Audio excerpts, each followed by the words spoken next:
नमस्कार दोस्तों, स्वागत है आप सभी का आपके अपने YouTube channel all exam guide गुरु पर। दोस्तों, इस वीडियो में एक साथ आपके लिए 100 हिस्ट्री के क्वेश्चंस मिल रहे हैं। ये पिछले कई साल 20-25 साल से जो भी सरकारी एग्जाम हुए हैं उसमें हिस्ट्री के जितने भी क्वेश्चंस इंपॉर्टेंटली पूछे गए हैं उस प्रश्नों को इस वीडियो में सिलेक्ट करके रखा गया है। वीडियो सभी एग्जाम्स के लिए इंपॉर्टेंट है, तो आपके जो भी दोस्त एग्जाम की प्रिपरेशन कर रहे हैं उन सबको ये वीडियो जरूर शेयर करिएगा। चैनल पर नए हैं तो सब्सक्राइब जरूर कर लें, जिससे नेक्स्ट वीडियो जो कि पॉलिटी का है आपको नोटिफिकेशन से मिल सके। तो चलिए दोस्तों, शुरू करते हैं। वीडियो अच्छा लगे तो जरूर लाइक करिएगा। सबसे पहला प्रश्न ये रहा स्क्रीन पर, यूरोपियनों में से कौन स्वतंत्रता पूर्व भारत में व्यापारी के रूप में सबसे अंत में आया? तो फ्रांसीसी जो हैं स्वतंत्रता से पहले व्यापारियों के रूप में भारत में सबसे अंत में आए थे। भारत का बादशाह उस समय कौन था जब ब्रिटेन की ईस्ट इंडिया कंपनी की स्थापना हुई थी? तो भारत का बादशाह उस समय अकबर था जब ब्रिटेन में ईस्ट इंडिया कंपनी की स्थापना हुई थी। 15 अगस्त 1947 के बाद भी भारत का कौन सा भाग पुर्तगाल के अधीन बना रहा? तो 15 अगस्त 1947 के बाद भारत का गोवा राज्य जो है पुर्तगाल के अधीन बना रहा। लंदन में ब्रिटिश ईस्ट इंडिया कंपनी के गठन के समय भारत में कौन बादशाह था? तो लंदन में ब्रिटिश ईस्ट इंडिया कंपनी के गठन के समय भारत का बादशाह अकबर था। भारत में फ्रांसीसियों ने अपना पहला कारखाना कहाँ लगाया? तो भारत में फ्रांसीसियों ने अपना पहला कारखाना सूरत में लगाया था। कौन सा युद्ध निर्णायक युद्ध था जिसमें फ्रांसीसी हार गए और अंग्रेजों की सर्वोच्चता स्थापित हो गई? तो वांडी वॉश का जो युद्ध था जो कि 1760 में हुआ था, यह एक निर्णायक युद्ध था जिसमें फ्रांसीसी हार गए और अंग्रेजों की सर्वोच्चता स्थापित हुई थी। पुर्तगालियों की पहली फैक्ट्री कालीकट में 1500 ईस्वी में किसने स्थापित की थी? तो वास्को डी गामा ने पुर्तगालियों की पहली फैक्ट्री कालीकट में 1500 ईस्वी में स्थापित की थी। डचों ने अपनी पहली फैक्ट्री 1605 में कहाँ स्थापित की थी? तो डचों ने अपनी पहली फैक्ट्री 1605 में मुसलीपट्टम में स्थापित की थी। ब्रिटिश ईस्ट इंडिया कंपनी का प्रथम गवर्नर जनरल कौन था? तो Thomas Smith British east India company का प्रथम गवर्नर जनरल था। किसे जहांगीर ने खान की उपाधि दी थी? तो कैप्टन हॉकिंस को जहांगीर ने खान की उपाधि दी थी। प्रथम कर्नाटक युद्ध का कौन सा तात्कालिक कारण रहा? तो अंग्रेजों द्वारा फ्रांसीसी जहाजों का अधिग्रहण करना प्रथम कर्नाटक युद्ध का तात्कालिक कारण रहा। उस क्षेत्र की पहचान करें जहां यूरोप वासियों को सर्वोत्तम शोरा और अफीम प्राप्त होता था। तो यूरोप वासियों को बिहार राज्य में सर्वोत्तम शोरा और अफीम प्राप्त होता था। भारत में 1613 ईस्वी में अंग्रेजों ने पहली फैक्ट्री कहाँ स्थापित की थी? तो भारत में 1613 में अंग्रेजों ने पहली फैक्ट्री सूरत में स्थापित की थी। जिस एक शासक ने ईस्ट इंडिया कंपनी को दीवानी प्रदान की थी वह कौन था? तो शाह आलम द्वितीय ने ईस्ट इंडिया कंपनी को दीवानी प्रदान की थी। बंगाल की फैक्ट्रियों में से एक जो पुर्तगालियों द्वारा स्थापित की गई थी वह शहर किस में थी? तो बंगाल की फैक्ट्रियां जिसमें पुर्तगालियों ने जिसे स्थापित किया था वह हुगली शहर में स्थापित की गई थी। एक द्वीप पर स्थित भारत का सबसे बड़ा नगर कौन सा है? तो मुंबई एक द्वीप पर स्थित भारत का सबसे बड़ा नगर है। 18वीं सदी में लड़े गए युद्धों का सही कालानुक्रम क्या है? तो पहले अंबर का युद्ध, फिर प्लासी का युद्ध, फिर वांडी वॉश का युद्ध, देन बक्सर का युद्ध 18वीं शताब्दी में लड़े गए सही युद्धों का कालानुक्रम है। पुर्तगालियों ने 1499 में गोवा पर कब्जा किया था। भारत में यूरोपीय शक्तियों के प्रवेश के संदर्भ में ये कथन सही है या नहीं? तो 1499 में गोवा पर पुर्तगालियों ने कब्जा किया था, ये कथन सही नहीं है। भारत तक समुद्री मार्ग की खोज किसने की थी? तो पुर्तगालियों के द्वारा भारत तक समुद्री मार्ग की खोज हुई थी। ब्रिटिशों ने भारत में सूरत में अपनी पहली फैक्ट्री स्थापित की, इसकी अनुमति किससे प्राप्त की थी उन्होंने? तो ब्रिटिशों ने सूरत में अपनी पहली फैक्ट्री स्थापित की और इसकी अनुमति जहांगीर से प्राप्त हुई थी। भारत में समुद्री मार्ग की खोज किसने की? तो वास्को डी गामा ने भारत में समुद्री मार्ग की खोज की थी। तृतीय कर्नाटक युद्ध एंग्लो फ्रेंच संघर्ष की समाप्ति किस संधि से हुई? तो तृतीय कर्नाटक युद्ध एंग्लो फ्रेंच संघर्ष की समाप्ति पेरिस की संधि से हुई। मई 17, 1498 में वास्को डी गामा कालीकट में उतरा तो किसने उसका स्वागत किया था? तो 1498 में वास्को डी गामा जब कालीकट पर उतरा तो कालीकट पर कोझिकोड के राजा जमोरिन ने उसका स्वागत किया था। पुर्तगालियों ने भारत में सर्वप्रथम कहाँ फैक्ट्री स्थापित की थी? तो पुर्तगालियों ने कालीकट पर सबसे पहले फैक्ट्री स्थापित की थी। 1717 में कौन से मुगल सम्राट ने अंग्रेजों की ईस्ट इंडिया कंपनी को भारत में व्यापार पर विशेषाधिकार प्रदान करने का फरमान जारी किया? तो 1717 में मुगल सम्राट फर्रुखसियार ने अंग्रेजों की ईस्ट इंडिया कंपनी को भारत में व्यापार पर विशेष अधिकार प्राप्त करने का फरमान जारी किया। ब्रिटेन के साथ बेसिन की संधि किस पेशवा ने की थी? तो ब्रिटेन के साथ बेसिन की संधि बाजीराव द्वितीय ने की थी। ईस्ट इंडिया कंपनी के नेतृत्व में रॉबर्ट क्लाइव का उत्तराधिकारी कौन था? तो ईस्ट इंडिया कंपनी के नेतृत्व में रॉबर्ट क्लाइव का उत्तराधिकारी हेस्टिंग था। किसे भारत में पुर्तगाली साम्राज्य का वास्तविक संस्थापक कहा जाता है? तो पुर्तगाली साम्राज्य का वास्तविक संस्थापक अल्फांसो डी अल्बुकुर्क को कहा जाता है। पुर्तगाली उपनिवेशों का प्रथम गवर्नर भारत में कौन हुआ था? तो पुर्तगाली उपनिवेश का प्रथम गवर्नर भारत में फ्रांसिस्को डी अल्मीडा था। किस अंग्रेज ने पुर्तगालियों को सॉली या साल्वी के स्थान पर हराया था? तो थॉमस बेस्ट ने अंग्रेज था जो पुर्तगालियों को सॉली या साल्वी नामक स्थान पर हराया था। वह पुर्तगाली कौन था जिसने गोवा पर अधिकार किया था? तो अल्फांसो डी अल्बुकुर्क ने गोवा पर अधिकार किया था। भारत में ईस्ट इंडिया कंपनी का पहला गवर्नर जनरल कौन था? तो वॉरेन हेस्टिंग भारत में ईस्ट इंडिया कंपनी का पहला गवर्नर जनरल था। किस यूरोपीय ने भारत में सबसे पहले अपना कारखाना व्यापार फैलाया और वो प्रभावित भी हुए? तो पुर्तगालियों ने, यूरोपीय थे, भारत में सबसे पहले अपना व्यापार फैलाया और प्रभावित किया। वर्ष 1498 में वास्को डी गामा भारत में कहाँ उतरा था? तो 1498 में वास्को डी गामा कालीकट पर भारत में उतरा था। वास्को डी गामा कहाँ का रहने वाला था? तो वास्को डी गामा पुर्तगाल का रहने वाला था। वह अंग्रेज जिसने सम्राट जहांगीर के दरबार में आकर भेंट किया, वह कौन सा अंग्रेज था? तो वह अंग्रेज था टॉमस रो, जिसने जहांगीर के दरबार में आकर भेंट की। गोवा दमन द्वीप का उपनिवेशीकरण मूलतः किसके द्वारा किया गया था? तो पुर्तगालियों के द्वारा गोवा और दमन द्वीप का उपनिवेशीकरण किया गया था। अल्बुकुर्क ने गोवा को 1510 ईस्वी में किससे छीना था? तो अल्बुकुर्क ने गोवा को 1510 ईस्वी में बीजापुर के सुल्तान से छीना था। पुर्तगाली ईस्ट इंडिया कंपनी कब स्थापित हुई थी? तो 1448 में पुर्तगाली ईस्ट इंडिया कंपनी स्थापित हुई थी। ब्रिटिश ईस्ट इंडिया कंपनी कब स्थापित हुई थी? तो सन 1600 में ब्रिटिश ईस्ट इंडिया कंपनी स्थापित हुई थी। डच ईस्ट इंडिया कंपनी कब स्थापित हुई थी? तो 1602 ईस्वी में डच ईस्ट इंडिया कंपनी स्थापित हुई थी। फ्रेंच ईस्ट इंडिया कंपनी कब स्थापित हुई थी? तो 1664 में फ्रेंच ईस्ट इंडिया कंपनी स्थापित हुई थी। आधुनिक भारत में हिंदू धर्म में पहला सुधार आंदोलन कौन सा था? तो आधुनिक भारत में हिंदू धर्म का पहला सुधार आंदोलन ब्रह्म समाज वाला आंदोलन था।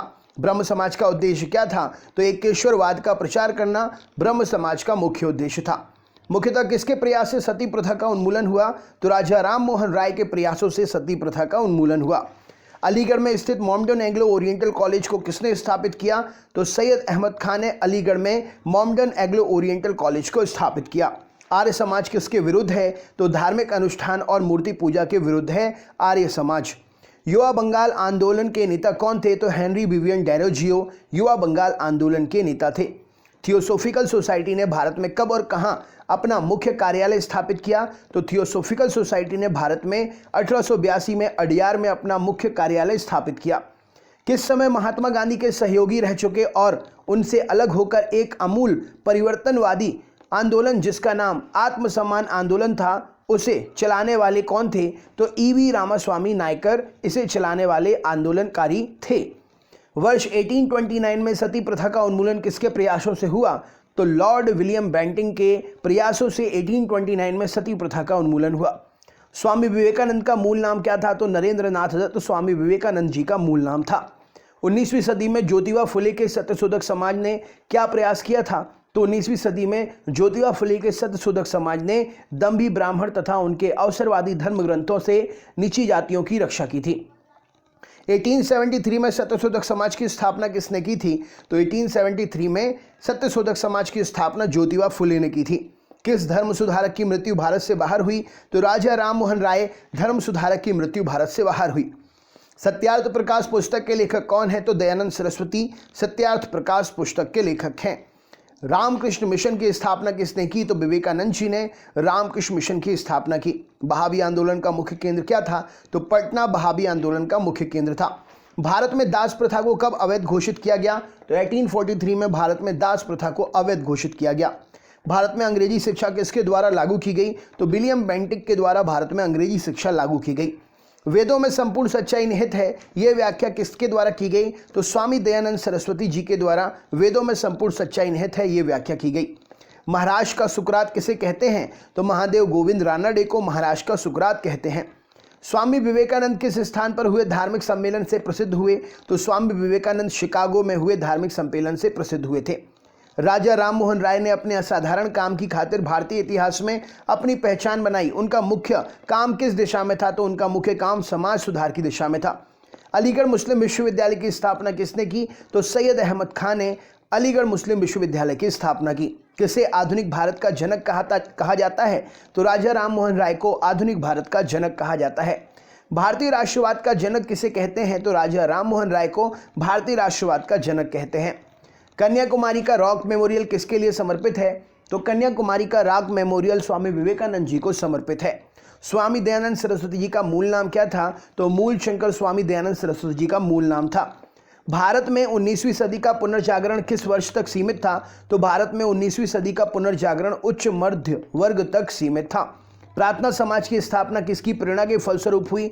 तो केशव चंद्र सेन की प्रेरणा के फलस्वरूप प्रार्थना समाज की स्थापना हुई। राजा राम मोहन राय ने इंग्लैंड जाने के पश्चात ब्रह्म समाज की बागडोर किसे दे दी थी या किसने संभाली थी ब्रह्म समाज की बागडोर? तो रामचंद्र विद्यावागीश ने ब्रह्म समाज की बागडोर संभाली थी। राजा राम मोहन राय और डेविड हेयर किसकी स्थापना से जुड़े हुए हैं? तो राजा राम मोहन राय और डेविड हेयर हिंदू कॉलेज की स्थापना से जुड़े हुए हैं। देवबंद आंदोलन से जुड़े हुए विद्वान का नाम बताइए जिन्होंने स्वतंत्रता आंदोलन में महत्वपूर्ण भूमिका निभाई। तो उनका नाम है अबुल कलाम आजाद। शारदा मणि कौन थी? तो रामकृष्ण परमहंस की पत्नी जी थी शारदा मणि। राजा राम मोहन राय द्वारा ब्रह्म समाज की स्थापना की गई कब? तो 1828 में राजा राम मोहन राय ने ब्रह्म समाज की स्थापना की। कूका आंदोलन को किसने संगठित किया था? तो गुरु राम सिंह कूका ने कूका आंदोलन को संगठित किया था। दयानंद सरस्वती द्वारा स्थापित कौन सा समाज है? तो आर्य समाज की स्थापना दयानंद सरस्वती जी ने की। 19वीं सदी के उत्तरार्ध में नव हिंदूवाद के सर्वश्रेष्ठ प्रतिनिधि कौन थे? तो स्वामी विवेकानंद 19वीं सदी के उत्तरार्ध में नव हिंदूवाद के सर्वश्रेष्ठ प्रतिनिधि थे। स्वामी विवेकानंद ने रामकृष्ण मिशन की स्थापना कब की थी? तो 1896 में स्वामी विवेकानंद जी ने रामकृष्ण मिशन की स्थापना की थी। महाराष्ट्र के किस सुधारक को लोकहितवादी कहा जाता था? तो गोपाल हरि देशमुख को महाराष्ट्र के सुधारक थे, इन्हें लोकहितवादी कहा जाता था। शिकागो विश्व धर्म सम्मेलन या विवेकानंद जी ने जहां शिकागो विश्व धर्म पार्लियामेंट में भाग लिया था उसका आयोजन कब हुआ था? तो सितंबर 1893 में आयोजन हुआ था। रामकृष्ण परमहंस का मूल नाम क्या था? तो गदाधर चट्टोपाध्याय रामकृष्ण परमहंस का मूल नाम था। रामकृष्ण परमहंस का जन्म स्थान क्या था? तो कमारपुकुर गांव हुगली जिला रामकृष्ण परमहंस का जन्म स्थान था। रामकृष्ण परमहंस का मुख्यालय कहां पर है? तो रामकृष्ण परमहंस मिशन रामकृष्ण मिशन का मुख्यालय जो है वेल्लोर में है। ब्रह्म समाज के सिद्धांत पर आधारित है। तो ब्रह्म समाज एकेश्वरवाद के सिद्धांत पर आधारित है। देव समाज के स्थापक कौन था? तो शिव नारायण अग्निहोत्री देव समाज का संस्थापक था। राधा स्वामी सत्संग के संस्थापक कौन थे? तो शिवदयाल साहब राधा स्वामी सत्संग के संस्थापक थे। फारसी साप्ताहिक मिरातुल अखबार को प्रकाशित कौन करता था? तो राजा राम मोहन राय फारसी साप्ताहिक मिरातुल अखबार को प्रकाशित करते थे। बाल विवाह प्रथा नियंत्रित करने हेतु 1872 में सिविल मैरिज एक्ट ने लड़कियों के विवाह की न्यूनतम आयु क्या निर्धारित कर दी थी? तो सिविल मैरिज एक्ट ने लड़कियों के विवाह की न्यूनतम आयु 14 वर्ष निर्धारित कर दी थी। तहजीब उल अखलाक के रचनाकार कौन है? तो सैयद अहमद खान तहजीब उल अखलाक के रचनाकार हैं।